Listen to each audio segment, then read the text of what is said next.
Medic 195. 10, 9, 8, 7, 6, 5, 4, 3, 2, 1, 0. This is your captain speaking. Copy that, you're 2 clicks south on the LZ.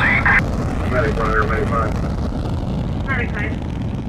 You can start for Southport. 10-4.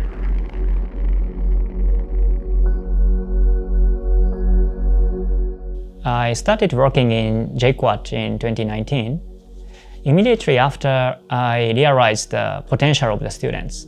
There are many interesting projects, final year projects, research going on. I also realized there is interesting history in Kenya.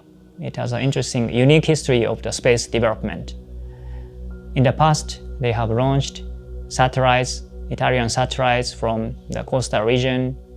In 2018, University of Nairobi team has successfully developed CubeSat and launched it. However, there are no rockets yet. So why don't we start a project to build a rocket with the students and make the first rocket in Kenya that can bring the non-satellites into the space.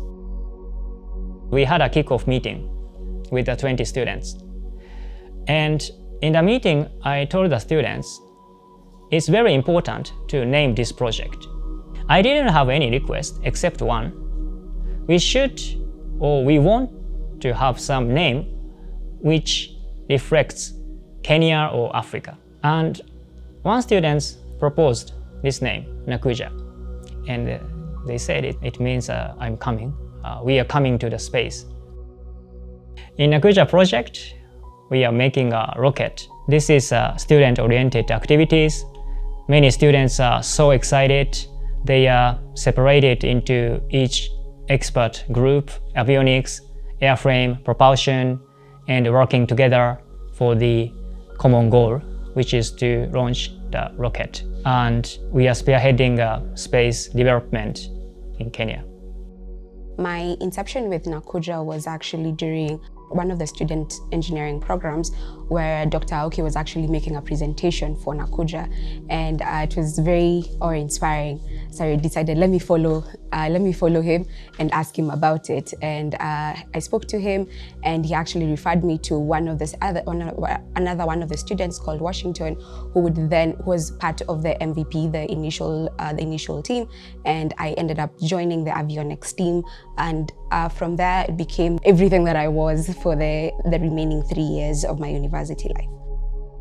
KFire is the rocket that should get us into space. It's a liquid-propelled rocket engine.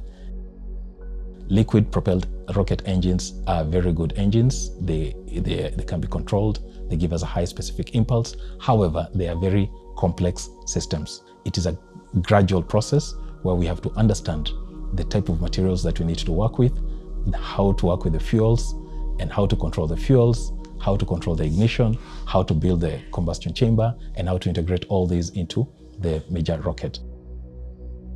The process of getting to space is gradual. So our first target was 500 meters, then a kilometer, 1.6 kilometers. We are now aiming at 3 kilometers, moving on to 10. And after we achieve 10, we should be able to go beyond and get into space. Nobody believed that we can make the rocket. So we just decided to study the literature and made a first prototype.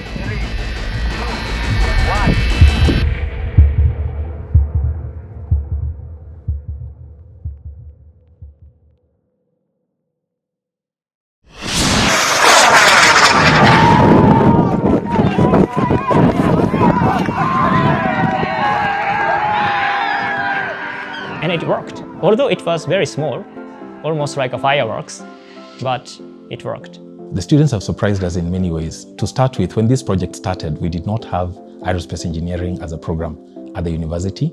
And the students who were initially invited by Dr. Aoki were students from mechatronics, electrical engineering, mechanical engineering, with different backgrounds. None of them actually knew anything about rocketry. But just from the fact that they were told they're going to build a rocket, I think they got excited about it. And with that background, these students have actually been able to put together a rocket that can fly. We've been able to achieve 1.6 kilometers, which is a great achievement. And we are just building on that knowledge to get to where we want to be at. KSA in Nakuja, we see Kenya being a launch state. Nakuja project has become international because we are working on collaboration framework with other potential rocket manufacturers outside Kenya. This goes by noting the ongoing engagement with the University of KwaZulu-Natal on a rocket project. And at the same time, we are looking forward towards being able to showcase our capability in the Space Cup America, which means we are going international. I think what really caught me going was the design, make, and launch. Those three words, and that was it for me. To a student who's interested in getting into the Nakuja project, do it. It will cost you sleepless nights. It will cost you very early mornings, days where you doubt yourself. But at the end of the day, when you build something and you see it and you see that, oh, it has launched, or oh, we're actively getting communication, or oh, our computing systems are working, it is worth the while.